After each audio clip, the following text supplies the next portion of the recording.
বেশ কিছু স্টেপস আছে যেগুলো আমরা গ্রহণ করতে পারি, বাট সেটা করা সম্ভব একমাত্র সরকার গঠন করার পক্ষে।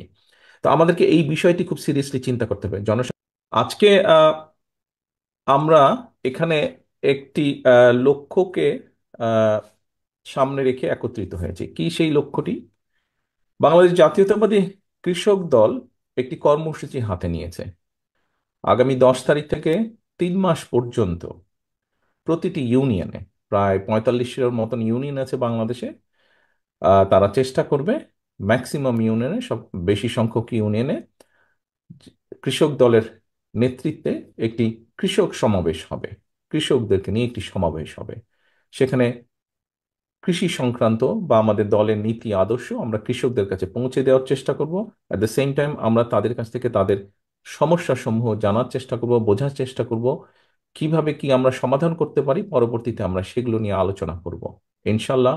আল্লাহর রহমতে বাংলাদেশের মানুষের সমর্থনে ভবিষ্যতে আমরা সরকার গঠন করলে আমরা কৃষকদের সেই সমস্যাগুলোকে আমরা অ্যাড্রেস করার বা সমাধান করার আমরা চেষ্টা করব। এটি মূলত লক্ষ্য। এবং একই সাথে কৃষক দলকে আরো কৃষক নির্ভর করে গড়ে তোলার আমাদের লক্ষ্য বা চেষ্টা থাকবে। আনুষ্ঠানিকভাবে আমি এই সমাবেশের শুভ উদ্বোধন ঘোষণা করছি আজকে। প্রিয় উপস্থিত প্রিয় উপস্থিত কৃষক নেতৃবৃন্দ, সকাল 9টা থেকে আপনারা আপনাদের আজকের এই কর্মসূচিটি শুরু করেছেন। এখানে বিভিন্ন নেতা, ইউনিয়ন থেকে শুরু হোক, থানা থেকে, উপজেলা পর্যায় থেকে শুরু হোক, জেলা পর্যায় থেকে, বিভাগ পর্যায় থেকে শুরু হোক, কেন্দ্র পর্যায় পর্যন্ত বিভিন্ন পর্যায়ের নেতৃবৃন্দ আপনারা বিভিন্ন বক্তব্য রেখেছেন। শেষে দলের পক্ষ থেকে দলের সম্মানিত মহাসচিব সাহেব উনি বক্তব্য রেখেছেন। আমি মহাসচিব সাহেবের বক্তব্যের রেশ ধরেই বলতে চাই একটি কথা। সেটি হচ্ছে যে গতকাল আমরা 7ই নভেম্বর উপলক্ষে যে র্যালিটি করেছি, সেখানে আমরা রাজনৈতিক কতগুলো বক্তব্য উপস্থাপন করেছি সমগ্র দেশের মানুষের সামনে, দেশের কাছে। রাজনৈতিকভাবে আমাদের কি চিন্তা, আমরা কি ভাবছি, কি চিন্তা করছি, সামগ্রিকভাবে কি আমাদের ধারণা, আমরা কি আশঙ্কা করছি, সামগ্রিকভাবে আমরা উপস্থাপনের চেষ্টা করছি, যা মহাসচিব সাহেব একটু আগে ওনার সংক্ষিপ্ত বক্তব্যে উনি তুলে ধরেছেন। এর আগে শামসুজ্জামান দুদু সাহেব বিভিন্ন কতগুলো প্রেক্ষাপট বর্ণনা করেছেন উনি ওনার বক্তব্যে। সেজন্য আমিও মনে করি আজকে খুব বেশি ওগুলো, সেই রাজনৈতিক বিষয়গুলো বলার বোধহয় প্রয়োজন নেই। মাত্র গতকাল বলেছি, এর আগেও বিভিন্ন বক্তব্যে বলেছি, বিভিন্ন বক্তব্যে এসেছে। আমি আজকে একটু ভিন্নভাবে আপনাদের সাথে কথা বলতে চাই। যেহেতু এখানে এটি একটি সেক্টর নিয়ে আমরা কথা বলছি, একটি সেক্টরের নেতৃবৃন্দ আছেন, একটি সেক্টরের কর্মীরা এখানে আছেন। সেটি হচ্ছে কৃষি বা কৃষক। কৃষি বা কৃষক সম্পর্কে এখানে যতটুকু আমি দেখতে পাচ্ছি স্ক্রিনে সাংবাদিক ভাইরাও আছেন, হয়তো বা ওনারা কিছুটা হতাশ হবেন যে আজকে আমি কোনো রাজনৈতিক বক্তব্য দিচ্ছি না বা দিতে চাইছি না। আমি আহ, মাত্র গতকাল কি বলেছি, কাজেই হয়তো বা ওনাদের জন্য খুব বেশি লেখার কিছু থাকবে না পত্রিকার পাতায় আমার বক্তব্য থেকে আজকে। আমি সেজন্য দুঃখ প্রকাশ করছি। এখন উপস্থিত প্রিয় নেতৃবৃন্দ, কৃষি সম্পর্কে আপনারা কৃষক দল, আপনারা বাংলাদেশের প্রায় 4,000-এর মতন ইউনিয়নে আগামী 3 মাসে যাবেন, কৃষকদের কাছে যাবেন, কৃষকদের কথা শুনবেন, তাদেরকে চেষ্টা করবেন আমাদের দলের সদস্যপদ গ্রহণের জন্য। একইভাবে চেষ্টা করবেন তাদের সমস্যাগুলো জানার জন্য, সমাধানগুলো আমরা বের করার চেষ্টা করব পরবর্তীতে ইনশাল্লাহ। আমরা যদি চিন্তা করে দেখি, আমরা ছোটবেলা থেকে আমরা কি শুনে এসেছি। ছোটবেলা থেকে আমরা শুনেছি, যখন আমরা শুনেছি এই কথাটা, তখন দেশে ইন্ডাস্ট্রির সংখ্যা খুব বেশি ছিল না, গার্মেন্টস তো ছিলই না। আহ, কিছু জুট কল ছিল, এর বাইরে কিছু কিছু খুব হাতে গোনা কিছু কিছু ইন্ডাস্ট্রি ছিল। আমরা শুনতাম যে আহ, কৃষি হচ্ছে বাংলাদেশের শতকরা ম্যাক্সিমাম মানুষ, শ্রমিক হচ্ছে কৃষি কাজের সাথে জড়িত। বাংলাদেশের সবচেয়ে বড় শিল্প হচ্ছে কৃষক। এটি মোটামুটি আমরা জেনে আসতাম। আজকে আমরা যদি জিজ্ঞেস করি এই অবস্থার কি পরিবর্তন হয়েছে, আমার কাছে তো মনে হয় না যে এই অবস্থার পরিবর্তন হয়েছে। এখনো আমি মনে করি কৃষি বাংলাদেশের সবচেয়ে বড় শিল্প। এবং কৃষককে যদি আমরা শ্রমিক হিসেবে ধরি, তাহলে আমরা বলতে পারি এই সেক্টরেই সবচেয়ে বেশি মানুষ বা শ্রমিক কাজ করছেন এই সেক্টরে। অর্থাৎ এই সেক্টরে যে শ্রমিক তার সংখ্যা বিশাল। আমরা গার্মেন্টস সেক্টরে অনেক সময় বিভিন্ন হিসাব দেখি যে 20 লাখ, 25 লাখ, 30 লাখ বা 50 লাখ মানুষ কাজ করছেন। কিন্তু আপনি যদি গ্রামে গঞ্জে সারা বাংলাদেশে দেখেন আপনি, তাহলে আমরা দেখতে পাই, খুব সহজেই আমরা যেটি দেখতে পাই সেটা হচ্ছে যে প্রায় প্রতিটা মানুষ কোনো না কোনো ভাবে কৃষির সাথে জড়িত, এবং সেটি নারী হোক বা পুরুষ হোক।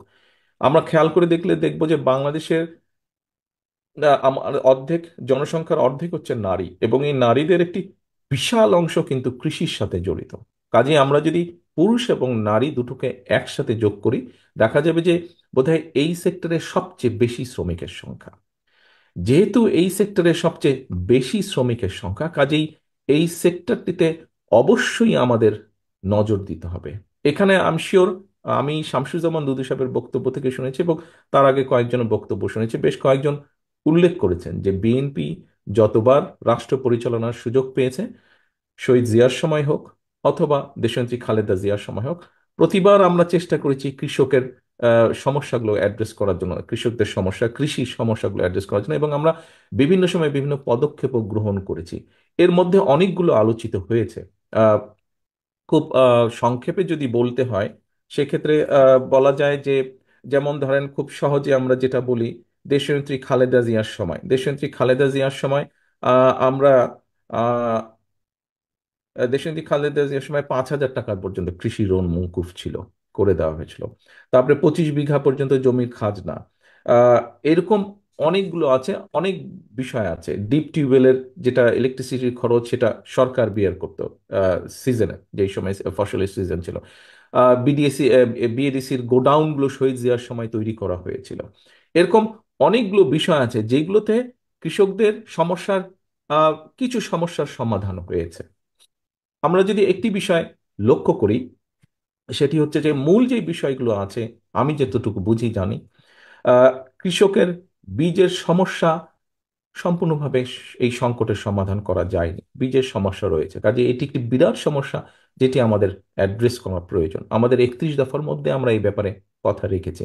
আমরা তারপরে বিভিন্ন সময় ঝড় বৃষ্টি তুফান বন্যা, বিভিন্ন সময় কৃষকের ফসল নষ্ট হয় এই দেশে। আমরা কৃষি বিমার কথা চিন্তা করেছি, কৃষি বিমা আমরা করার চেষ্টা করছি, যাতে কৃষকের বীজ হোক বা ফসল হোক, ক্ষতিগ্রস্ত হলে সেই সময় একটা একটা সার্টেন টাইম পর্যন্ত, একটা নির্দিষ্ট সময় পর্যন্ত কৃষককে যাতে সেই সাপোর্টটা দেওয়া যায়, কৃষককে যাতে, বাংলাদেশে আবহমানকালে যেটা প্রচলিত আছে, কৃষক গিয়ে মহাজনদের কাছ থেকে লোন নেয়, এরকম হয়, এই লোন চক্রবৃদ্ধি আকারে বৃদ্ধি পেতে থাকে, ফলে এটা একটা বার্ডেন হয়ে যায়, কৃষকের উপর একটা চাপ তৈরি হয়। সেটি না হয়ে আমরা যদি সরকারের পক্ষ থেকে যদি কৃষি বীমা তৈরি করতে পারি, বড় কৃষক না হলেও আমরা যদি মাঝারি এবং ছোট কৃষক বলতে যাদেরকে বোঝায়, তাদেরকে যদি এই সাপোর্টগুলো আমরা দিতে পারি, তাহলে ওই যে একটা ঋণের চক্র তৈরি হয় কৃষকের মাথার উপরে, সেটি হয়তো আর করা সম্ভব, সেটি হয়তো হবে না। আহ, সারের সমস্যা আছে, সারের সমস্যা আছে। আমাদের আমাদের লাস্ট গভর্নমেন্টের সময়, আগে ছিল ইউনিয়ন, খুব সম্ভব ইউনিয়ন পর্যায়ে একজন করে ডিলার, তাতে বিভিন্ন সমস্যা দেখা যেত। এই ডিলারের সংখ্যা ইউনিয়ন পর্যায়ে আমাদের গত সরকারের সময় এটি বাড়ানো হয়েছে, 1 থেকে 2 করা হয়েছে যতটুকু আমার মনে আছে। এইভাবে অনেকগুলো স্টেপ নেওয়া হয়েছিল। একটি বড় সমস্যা আছে, সেটি হচ্ছে কৃষি জমির পরিমাণ কমে যাচ্ছে। চিন্তা করে দেখবেন যে বাংলাদেশের মানুষ, আমরা কেউ বলি 16 কোটি, 17 কোটি, যেটাই আমরা বলি না কেন, এখানে বহু নেতৃবৃন্দ বসে আছেন, কৃষক দলের বহু নেতাকর্মী বসে আছেন, যাদের সাথে আমার বিভিন্ন দেশে যখন আমি ছিলাম, বিভিন্ন সময় দেখা হয়েছে। কোথায় দেখা হয়েছে? আপনার এলাকায় দেখা হয়েছে। আমি সারা দেশ ঘুরতাম, আজকে এই জেলা, কালকে ওই জেলা, থানায় থানায়, ইউনিয়নে ঘুরতাম, আপনাদের অনেকের সাথেই দেখা হয়েছে মোটামুটি ভাবে।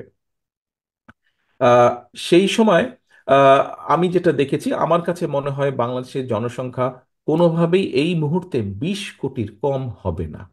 এটি হচ্ছে, আমার কাছে হয়তো ফ্যাক্টস ফিগার নেই, কিন্তু দেখে আমার কাছে যা মনে হয়েছে, সারা দেশ ঘুরে আমার যতটুকু মনে হয়েছে, এতদিনে জনসংখ্যা, এখন চিন্তা করেন নেতৃবৃন্দ, 20 কোটি জনসংখ্যা, 20 কোটি জনসংখ্যার জন্য খাদ্য উৎপাদন যদি করতে হয়, আপনাকে ডেফিনেটলি, অবশ্যই অবশ্যই অবশ্যই আপনাকে কৃষির পুরা বিষয়টিকে, কৃষি বলতে যা যা বোঝায় সবকিছুকে একটি ডিসিপ্লিনের মধ্যে যদি আপনি না আনেন, তাহলে অবশ্যই এই 20 কোটি মানুষের খাদ্য সংস্থান করা ভীষণ একটি ডিফিকাল্ট ব্যাপার হবে, এবং খুব সিরিয়াস ব্যাপার।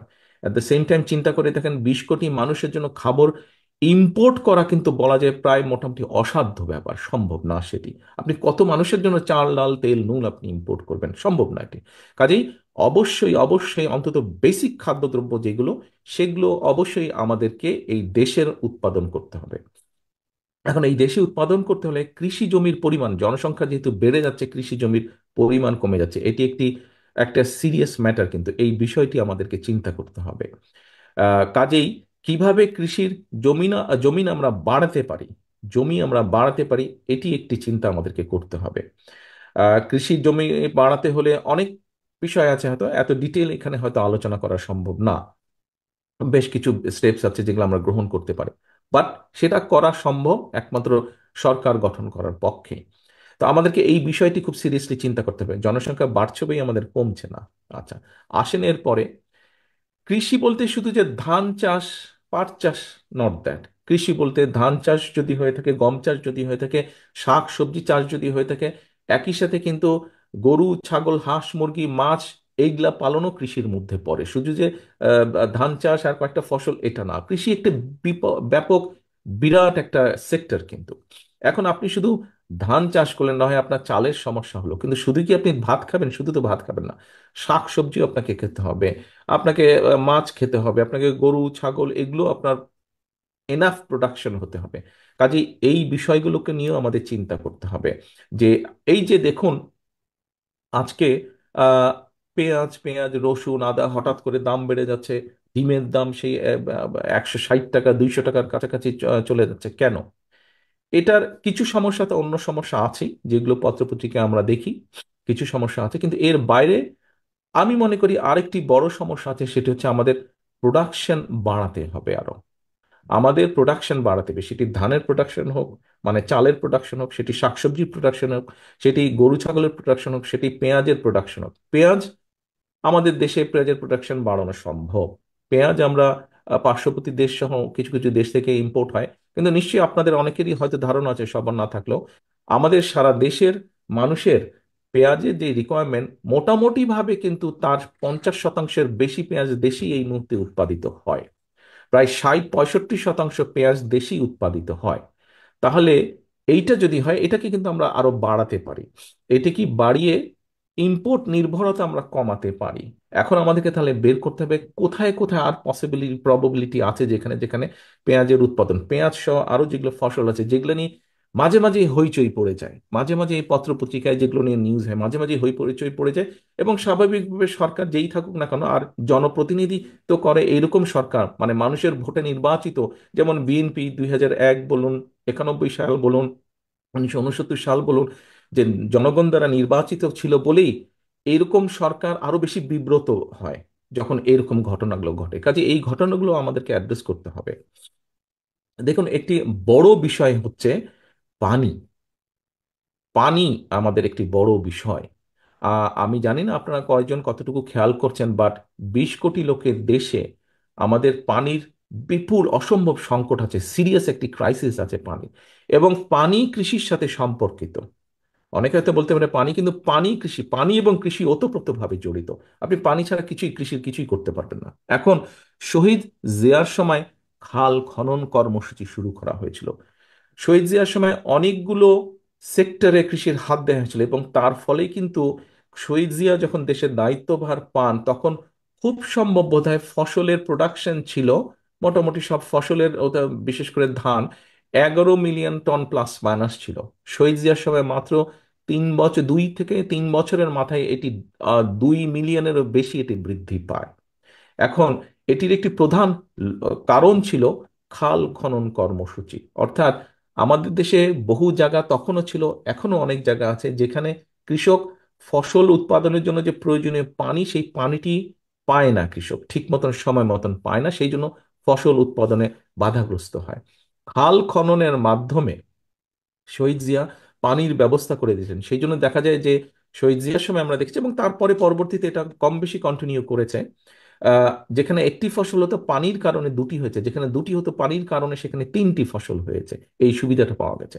এখন নেতৃবৃন্দ, আহ, যে কোনো কারণেই হোক আমরা করতে পারিনি, এতটুকু আপনাদের সাথে আমি শেয়ার করতে চাই। আগামীতে ইনশাল্লাহ বিএনপি জনগণের সমর্থন নিয়ে সরকার গঠন করলে আমরা শহীদ জিয়ার খাল খনন কর্মসূচি আবার শুরু করব। এটি আমাদেরকে শুরু করতে হবে অনেকগুলো কারণে।